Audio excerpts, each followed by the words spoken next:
आपण असे गप्प का? किती दिवस आपण असं शोक करीत राहणार? कालपासून आपण अन्नाला देखील स्पर्श केला नाही. आबासाहेबांना जाऊन 3 महिने झाले नाही. आपण अन्नाला शिवला नाही म्हणून रामराजाने देखील तोंडात घासही घातला नाही. दादा, आमच्यावर रागवलात, आमच्या पायी तुम्ही कष्टी झालात, पण ईश्वर साक्षी सांगतो दादा, महासाहेबांनी आम्हाला ओढून फटफटत नेऊन मंचकावर बसवलं आणि नाही राजे, तुमच्यावर आमचा बिलकुल राग नाही. आता आमचा कुणावरच राग नाही. मग आपण एवढे उदास कशासाठी? आबासाहेब, अरे हे काय, आपणच येताच आता पाणी काढायला लागलात तर? भाऊजी, आपण इथं थांबायचं नाही आता. चला साहेबांच्या पाशी जाऊन बसा पाहू. त्या एकट्या आहेत महालात, नाही का?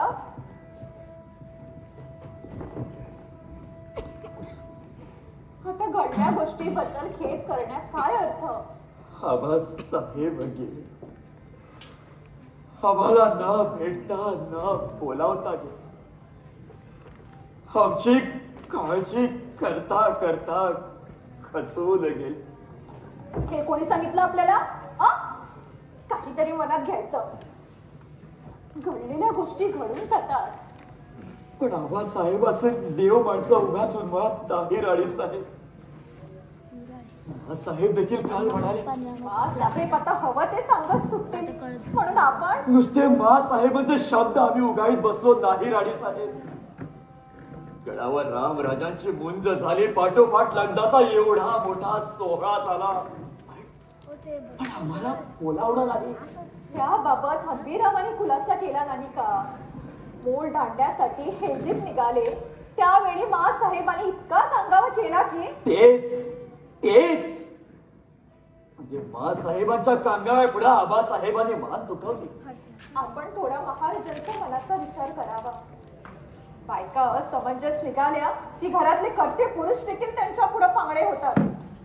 पन्हाळ्यावर आमची किती दिलखुलास बोलणी झाली, किती उत्साहाला आम्ही भविष्यातले मनसुबे रचले, किती प्रसन्न चित्ताने आबासाहेबांनी आमचा निरोप घेतला. आणि आता ऐकतो आहोत तिथं रायगडावर आमच्या अपरोक्ष वेगळ्याच गोष्टी शिजत होत्या. हे स्वप्न आहे की पाहतो ऐकतो आहो हे स्वप्न आहे? आमचं आम्हालाच उमजे नसं झालं. खास आबासाहेबांचे कोणीतरी कान भरले, त्यांनी आमच्या पायी हाय खाल्ली आणि आबासाहेब आमच्या पायी हाय खाल्ली. आबासाहेब,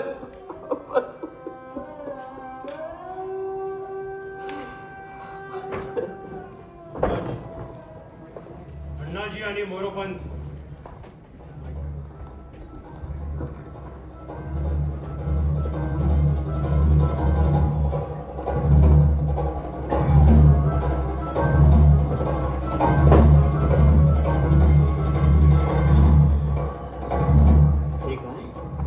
यांच्या हातापायात बेड्या. त्यांची दानतच तशी महाराज. खाल्ल्या घराचे वासे मोजणार आहे निमकरामाना. अटकेत ठेवलं तेवढं पुष्कळ झालं. खाडा त्यांच्या हातापायतल्या भेड्या. हंबीरराव, राणी साहेबांचा शब्द तोच आमचा शब्द. अगोदर बेड्या काढा.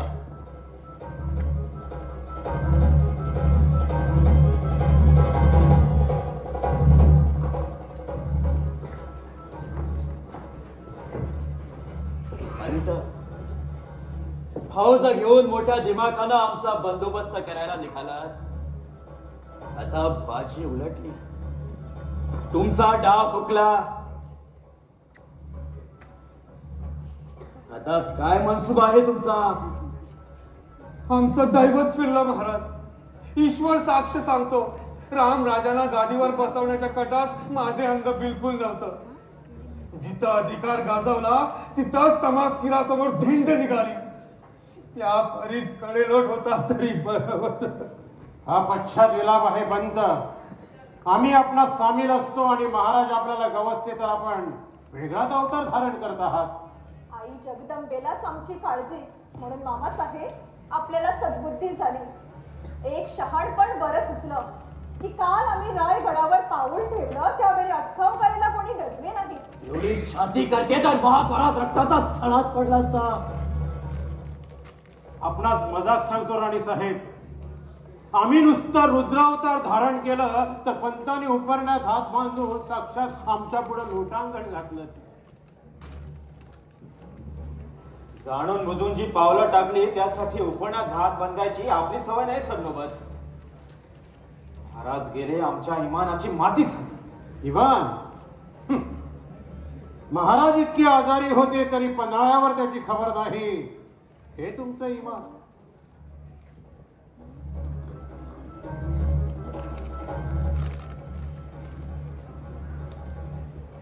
सुतक संपायच्या आत रामराजानं गादीवर बसून मंचक्रमणाचा विधी देखील आटपून घेतला, हे तुमचं इमान. थोरले पुत्र धाडधाकट असताना साबाजी भोसलेकडून महाराजांची उत्तर क्रिया करवली, हे तुमचं इमान.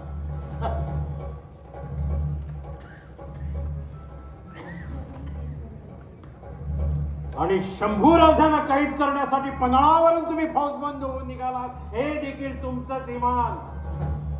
बाजी उलटली आणि आम्ही आपल्या हाती सापडलो. आता आपण आम्हाला बेईमान ठरवून हवी ती सदा फरमावू शकता. सरनोबत, आम्ही थोरल्या छत्रपतींचे चाकर, आमचे मान त्यांच्या पायाशी.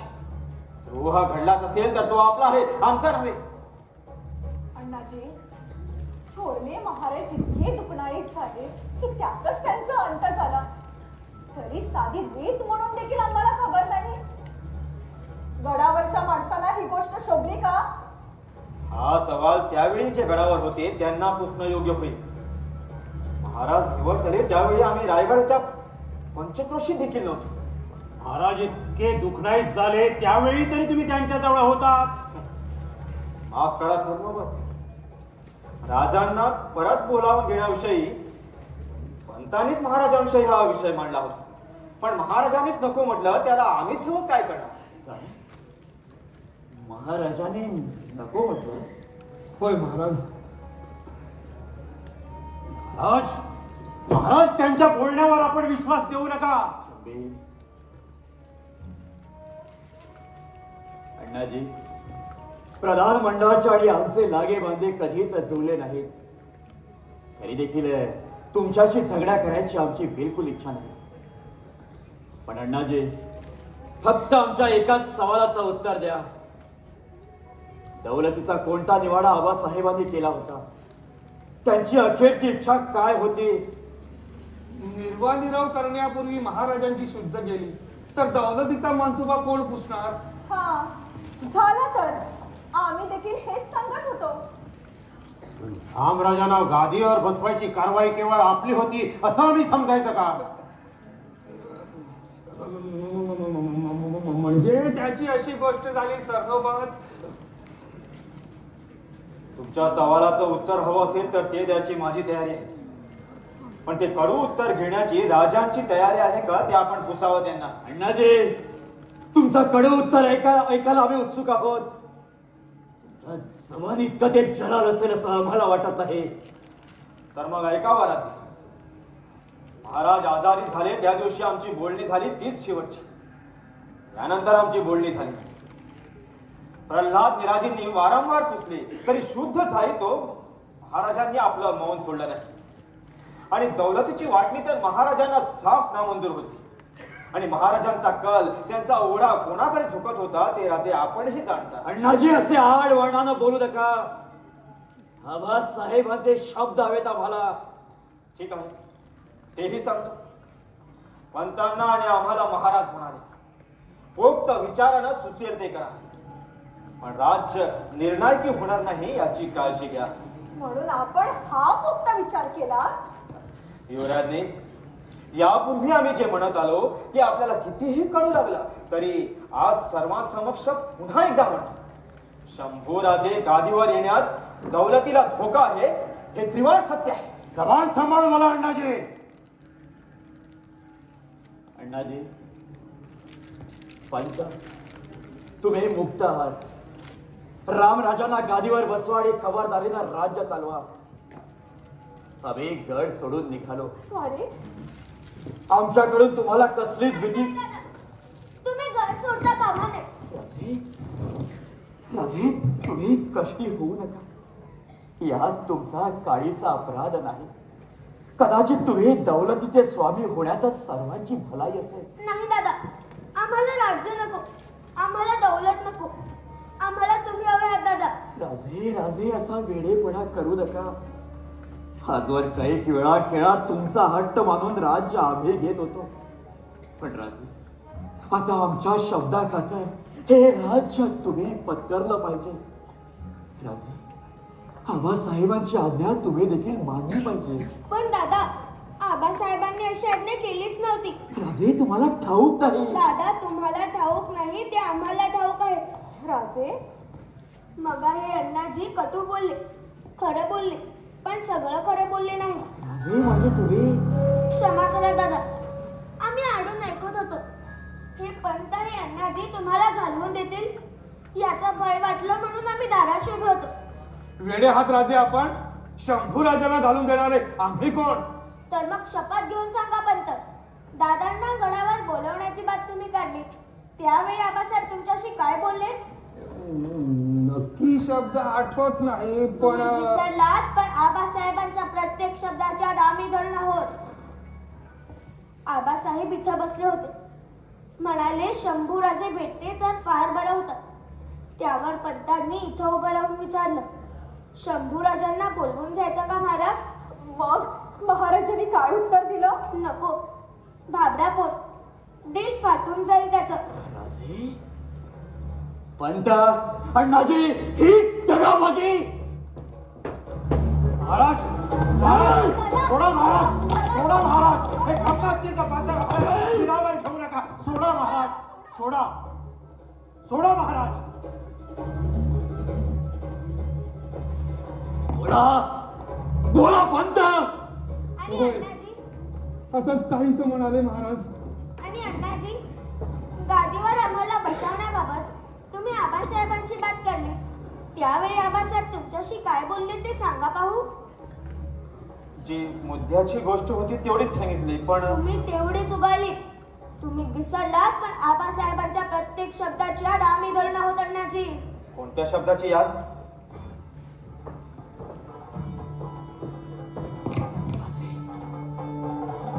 आम्ही तुम्हाला फक्त एक संधी मागत आहोत. राजांच्या बद्दल तुम्ही खोटे संशय ठेवता याबद्दल आम्हाला खंत नाही, पण तुम्ही देखील जाणलंच पाहिजे, लहान मूल म्हणजे मातीचा गोळा. आकार द्यावा तशीच मूर्ती करते. एवढी अखेरची कामगिरी पार पाडण्यासाठी जीवाची तडफड होते. देव कृपेनं तेवढं आयुष्य लाभेल तर पंत, आम्हीच तुम्हाला चमत्कार करून दाखवू. काय सांगता काय राजे? आबासाहेब असं बोलले? शब्दान शब्द महाराजांच्या तोला बोलाचा. अण्णाजी, अण्णाजी, तुम्ही हयातभर आबासाहेबांची चाकरी केली, पण नुसतीच चाकरीच केली. तुम्ही कधीच जाणलं नाही त्यांना. जा जा, आमच्या दृष्टीसमोरून नाही सेवा. या क्षणाला तरी ब्रह्महत्येचं पातक शिरावर घ्यायची आमची इच्छा नाही. जा.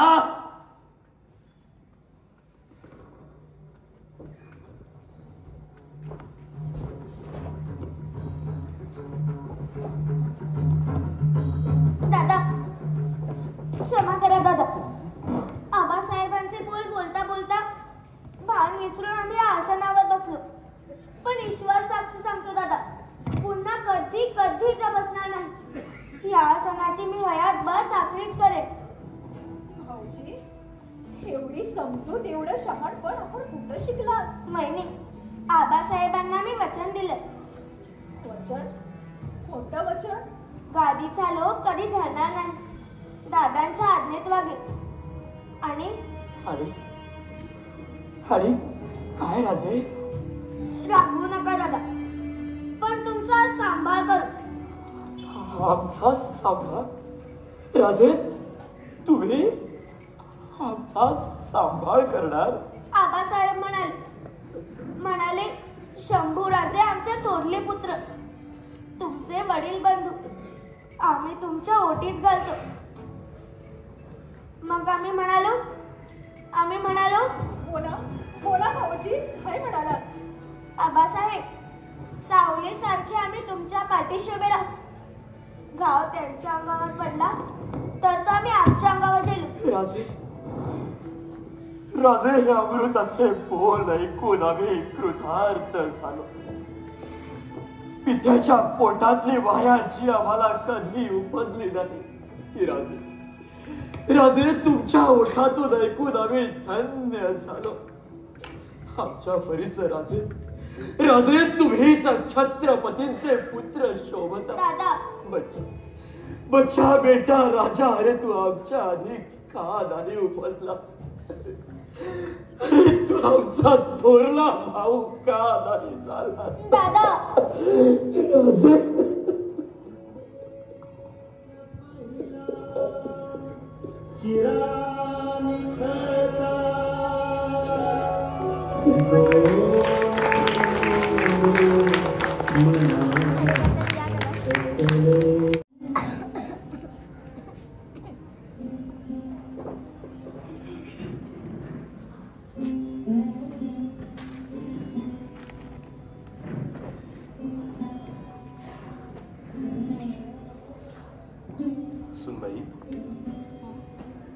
सुनबाई, महाराज,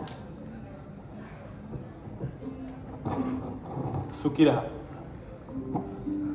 राजे सज्जनगडाकडे रवाना झालेले दिसतात. एक गोष्ट फार बरी झाली. जे आम्हाला साधलं नाही ते कार्य समर्थांच्या सहवासानं सिद्धीला जाईल याचा आम्हाला भरवसा वाटतो. चला, एक झगडा तूर्त तरी टळला. पण राजे आमचा निरोप घेऊन जाते तर फार बरं होत. आमच्या मनच्या दोन गोष्टी त्यांना समजावून सांगता आल्या असत्या. ती कामगिरी सुनबाई आता तुम्हालाच पार पाडली पाहिजे.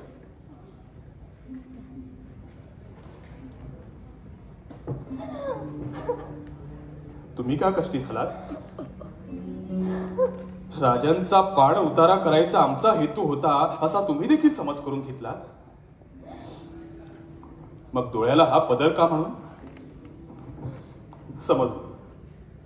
राजांकडून काही आगळीक घडली असावी, तुमच्या सौभाग्याची पायमल्ली झाली. सुनबाई, तुम्ही विचारी आहात, शहाणे आहेत. राजे उतावळे आहेत, उच्छृंखल आहेत, पण दिलाचे भाबडे आहेत. आमच्याकडे त्यांनी पाठ फिरवली, पण तुमच्यावर त्यांचा जीव आहे. तुमच्या विना राजे पोरके आहे. सुनबाई, राजांकडून काही आगळीक घडली असली म्हणून आम्ही त्यांचे वडील म्हणून आम्ही माफ. नको महाराज. आम्हाला काहीच समजेन असं झालं म्हणून आम्ही आपल्या दारापाशी आलो, तर सुनबाई आपणच धीर सोडून बसला. नाही महाराज, हे पहा डोळे पुसले. शाबास, धीराच्या हात. आमच्या मग आम्ही विस्तारलेला राज्याचा प्रपंच तुम्हीच खबरदारीनं चालवला. सुनबाई, राजाबद्दल आमच्या पोटात राग नाही, पण राजांच्या बद्दल आम्हाला भरवसा वाटत नाही. आमची तशी तक्रार नाही सुनबाई, पण हा रथ पुढे कसा चालणार याची चिंता वाटते. आणि राजे तर आमच्याशीच भांडण बांधून बसले. भांडण कसलं महाराज? राजे आमच्याशी नीट बोलत नाही, मनातलं सांगत नाही, पदोपदी रुसतात, रागावतात, एकटेच कुडत बसतात. आपण असं बोलता महाराज, आणि स्वारी मनात कुडत बसले आहे की आपण त्यांच्यावर जन्मापासूनच माया पातळ केली. हा, असा समज व्हायचं काय कारण? ते आम्हालाही पुरतं उमगत नाही. मग रागाच्या भारात स्वारीनं आग्र्याहून सुटकेच्या वेळेची याद आली. म्हणाले, महाराज आम्हाला एकट्याला मथुरेला टाकून गेले. न बोलता न सांगता गेले. सुनबाई, राजांना मागं टाकून जायला आम्ही त्यांचे दुश्मन का होतो? जीवाच्या भयानं पाठीला पाय लावून पडणारे नादान ध्याड का होत? विचार करा मोंगल आमच्या पाठीवर, सभोवती हेरांचा सुळसुळाट. जर गफलत होती तर आम्ही सारेच गनिमाच्या हाती गवसतो. त्या रात्री राजांनी आमच्या कमरेला मिठी घातली आणि पत्थराला पाझर फोटेल असा टाऊ फोडला. आबासाहेब आम्हाला एकट्याला टाकून तुम्ही नाही ना हो जाणार. सुनबाई, ते शब्द आमच्या कानी पडले आणि आमच्या शिरावरला मुकुट डळमळला. आमच्या कमरेची समशेर लटपटली, पायातलं त्राणच नाहीसं झालं. क्षणभर मस्तकात सणक शिरली की 8 वर्षांच्या एकुलत्या एका पोराला परमुलखात टाकून जाण्यापरीस नको तो संकल्प, नको ती प्रतिज्ञा, नको ते हिंदवी राज्य. पण क्षणभरच, दुसऱ्या क्षणी आमच्या डोळ्यापुढे रायगड उभा राहिला. आमच्या शब्दाखातर रक्त सांडणाऱ्या सवंगड्याची उद्ध्वस्त घरदारा दिसू लागली. माँसाहेबांची उग्र करारी मुद्रा आठवली. विचार आला की खुद्द आमची एकट्याची जान खतऱ्यात असती तर मामला वेगळा होता. पण चिमुकले राजे, दौलतीचे वारस, ते आलमगीराच्या तावडीत गवसते तर दौलतीचा समूळ शेर.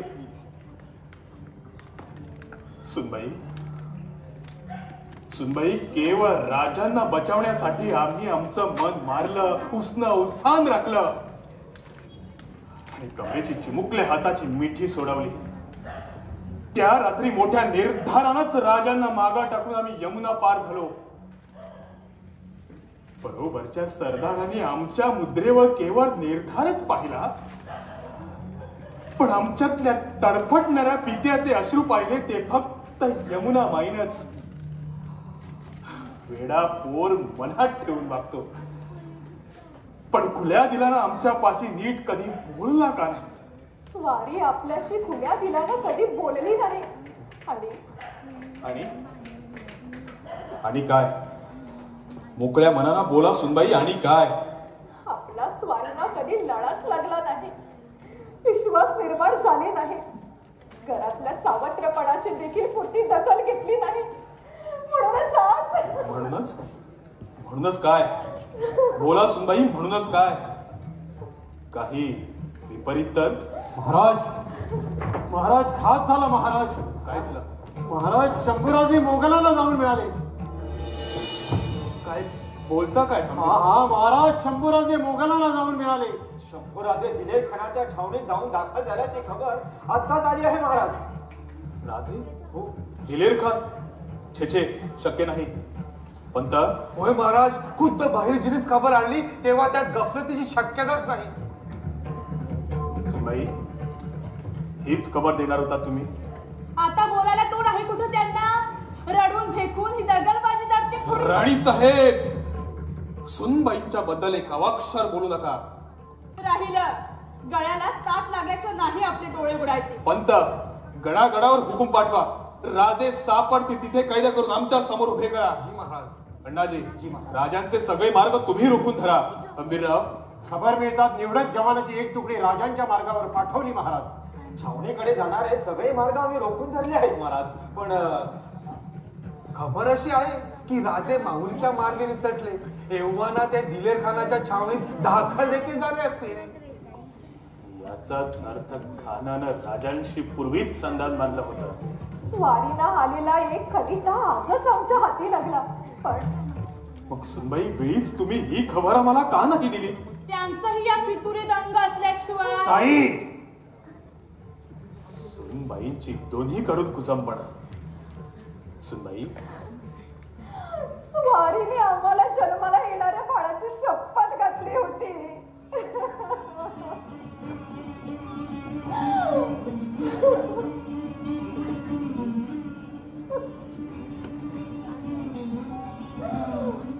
पंत महाराज, पंत, अखेर आमचीच भीती खरी ठरली.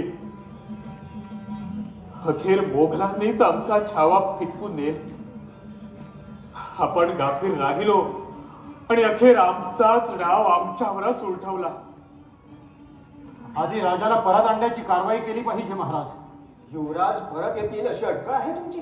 आता परत फिरतो म्हणाले तरी बादशाह राजांना सीधेपणाने सोडणार नाही. आणि आता परत आणून तरी काय उपयोग? बेईमानी अखेर चरतच जायची. पंत, अण्णाजी, प्रधान मंडळानं युवराजाकडे पाठ फिरवली तरी बाप आपल्या लेकराला वाऱ्यावर सोडत नाही. राजे परत आलेच पाहिजे. पण ही वेळ खलबत करण्याची नाही. आमच्या हुकुमाची तुम्ही तामिली करा. जा.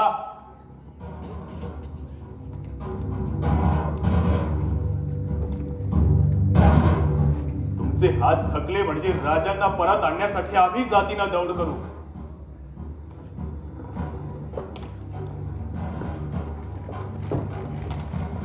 आकाशाला गवसणी घालण्याचाच प्रयत्न आहे हा. याची चिंता तुम्हाला पडायचं कारण नाही राणी साहेब. आकाशाला गवसणी खाण्यातच आमचा जन्म गेलाय. तेव्हा जा जा जा, पण आम्हाला वृथा कष्टी करू नका.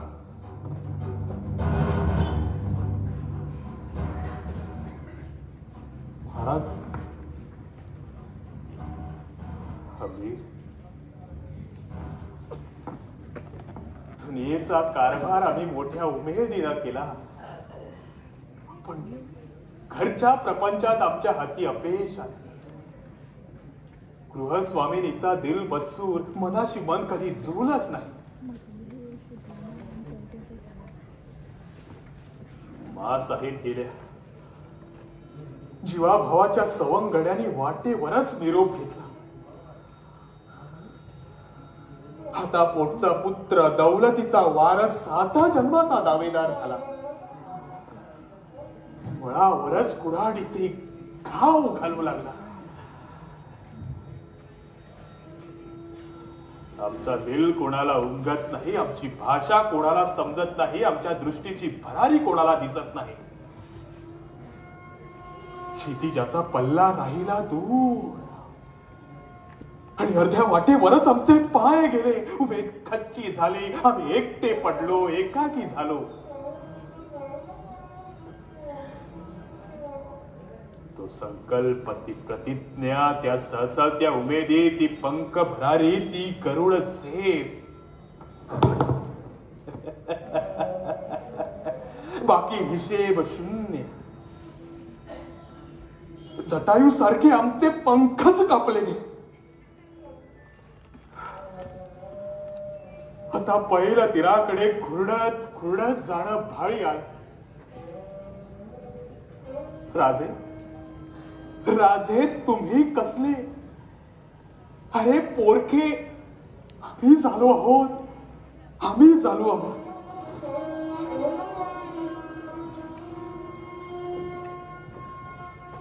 महाराज,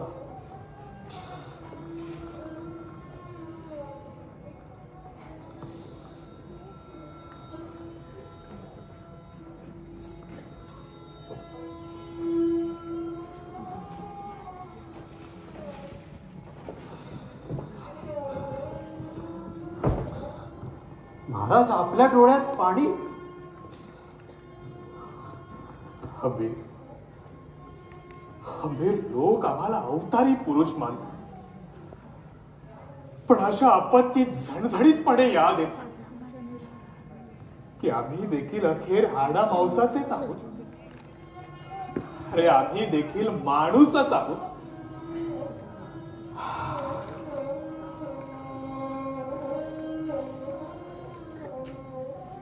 महाराज,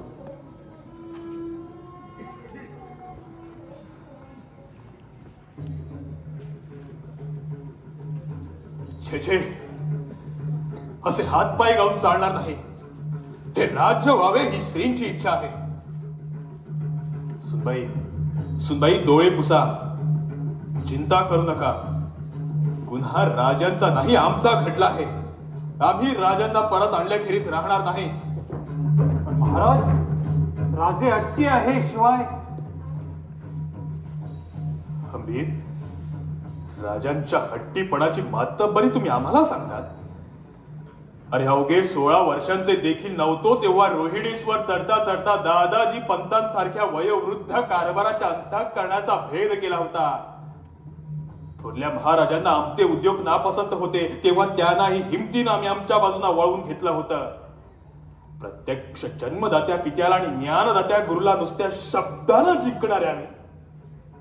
अरे सर्वस्व पणाला लावून उठलो तर पुढचा पोर वश होत नाही की काय. जय शंकर जय भवानी. जय शंकर जय भवानी.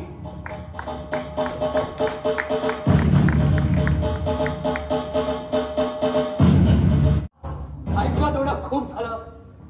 तुमच्या मोहात आम्ही गुंतून पडलो हेच चुकलं आमचं. पण आपल्या हिताची कदर आम्हाला आहे याची तरी आपल्याला खात्री आहे ना. आता आम्हाला कशाचीच कोणाचीच खात्री उरली नाही. सौभाग्याच्या गाठीनं आमचं नशीब तुमच्या पायाशी बांधलं आहे.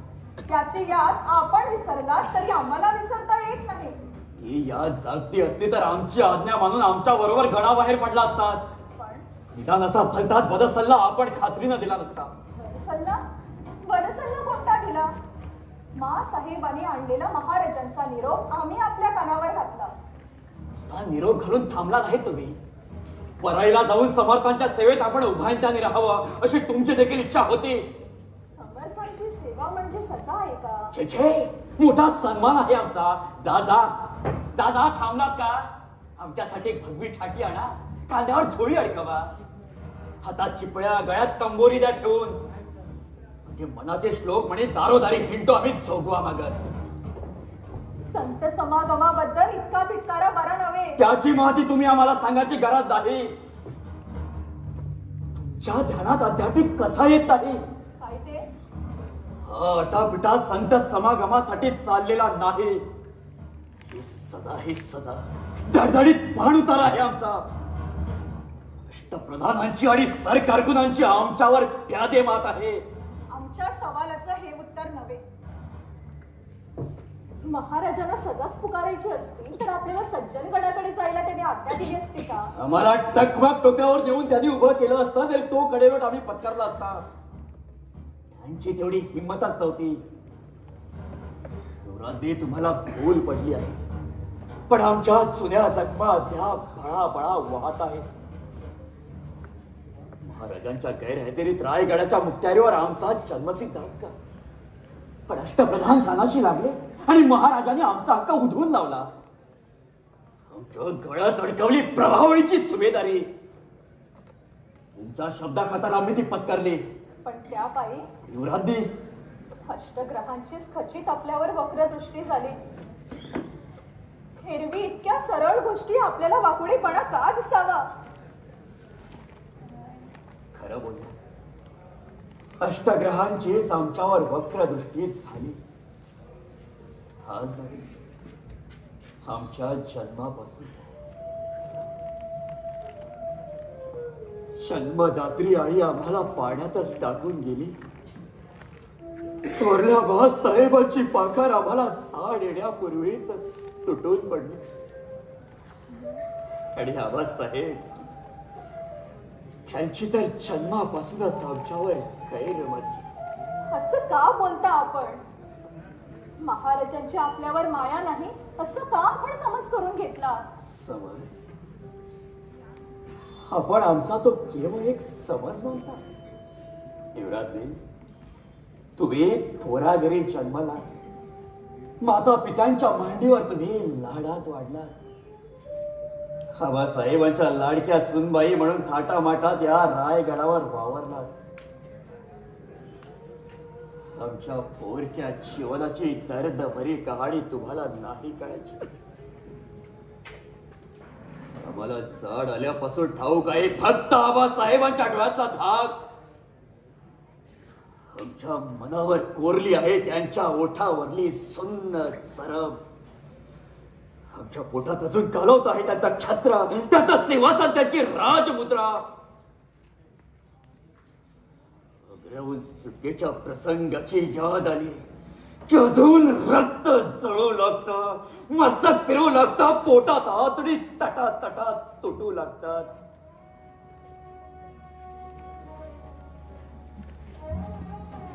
एक 8 वर्षांचा कोवळा पोर महाराजांच्या पाठोपाठ राधावतातून पळताना स्पष्ट दिसतो आहे.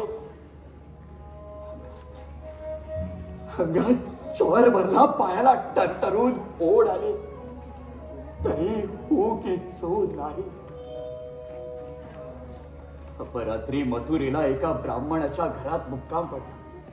मध्यरात्री खलबत सुरू झाली तेव्हा दिराजी पंत सल्ला देतात, महाराज, सही सलामत सुटायचं असेल तर युवराजांना इथंच माग सोडून दौड केली पाहिजे. हा तर माझ घरात लादी येऊन तळमळत पडलेला पोर ते शब्द ऐकतो आणि तसा धडपडत बाहेर धावतो. महाराजांच्या कमरेला मिठी मारून 3 वाड्या मुद्रेनं हंबाडा फोडतो.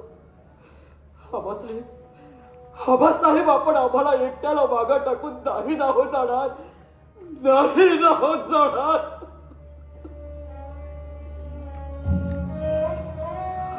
आबासाहेब एक शब्द बोलत नाही. हिवल्या हातांची कमरेची मिठी आपल्या पोलादी पोटाने सोडवतात आणि माझ घराकडे बोट दाखवतात. शेवटल्या मनाला ब्रह्मांड आठवत. शेकडो कोसाची पायपीट बिन तक्रार करणाऱ्या पोराचे पाय उसळीवरून माझ घरात साईतो पांगळे होतात.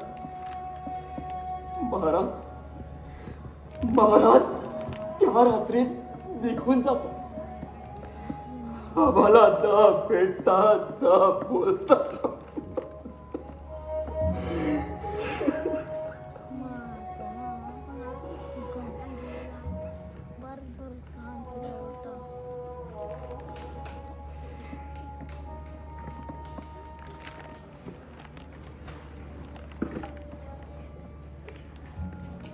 युवराजने एकच सवाल पुसतो, आम्ही आमच्या पुत्राशी असे वागतो तर आपण आमची संभावना कशी केली असती.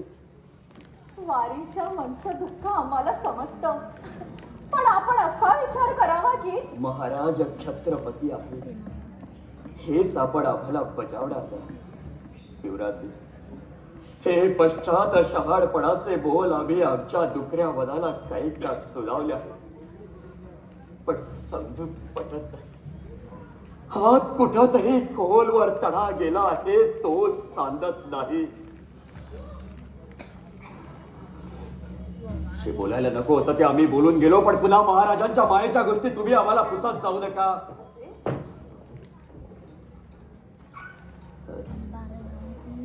आज आमच्या पाठीशी हेलावतो आहे प्रचंड महासागर. आम्ही कुदमरत आहोत कोपऱ्यात, तळाशी अवघात चुळकाभर पाण्यात.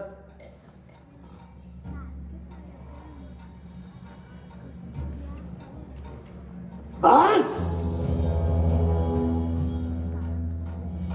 आम्ही ठरविला तोच विचार योग्य आहे. रायगडाच्या ह्या कारावासातून आम्हाला बाहेर पडलंच पाहिजे. पण रायगड सोडून आपण जाणार कुठं?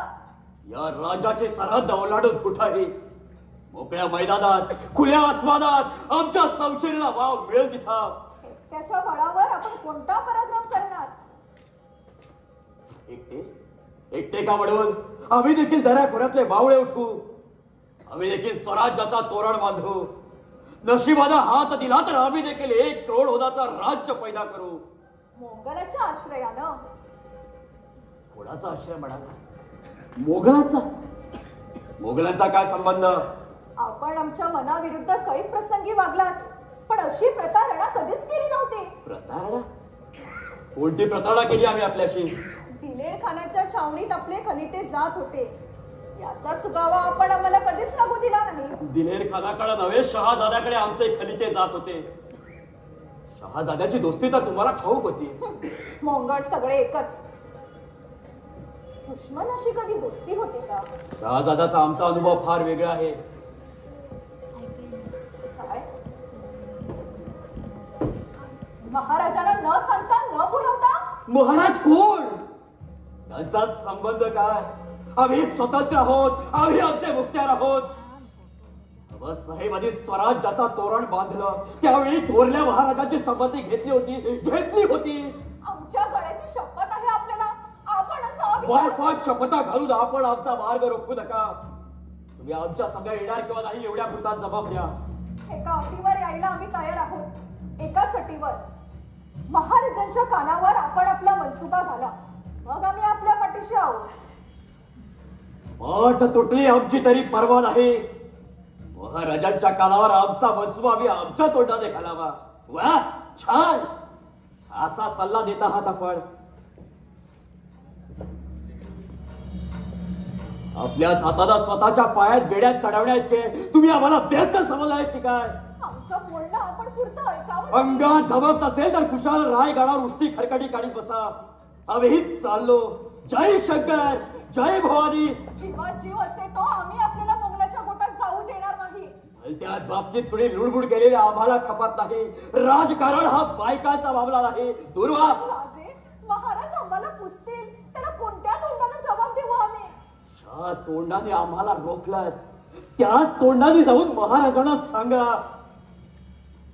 की आम्ही सज्जनगडाकडे रवाना झालो आहोत.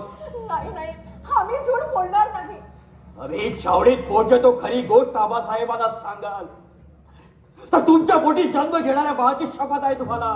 राजे, कसली शपथ घातलीत आपण ही? दूर व्हा.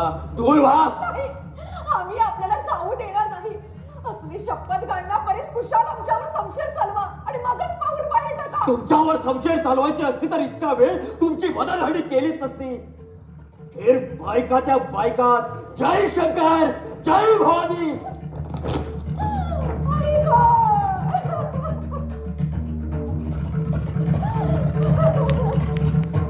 आहेस तू आपलं राजे, आज आमच्या थोरल्या बाळासाहेब असत्या तर त्यांनी हेच केलं असतं. राजे, आम्हाला त्यांची याद येते आबासाहेब. आम्हाला त्याची याद येते. राजे, तुमच्याच हिताच्या दृष्टीनं बोलतो आहोत आम्ही. महाराज, आपण घ्याल ती सजा भोगण्यास आम्ही सिद्ध आहोत. राजे, राजे, राजे, कशी समजूत काढावी या वेड्या पोराची. राजाने असा प्रकार केला नसता तर बरं होतं. हे सगळं पाहिल्यावर शंभू राजे युवराज पदावर राहण्यास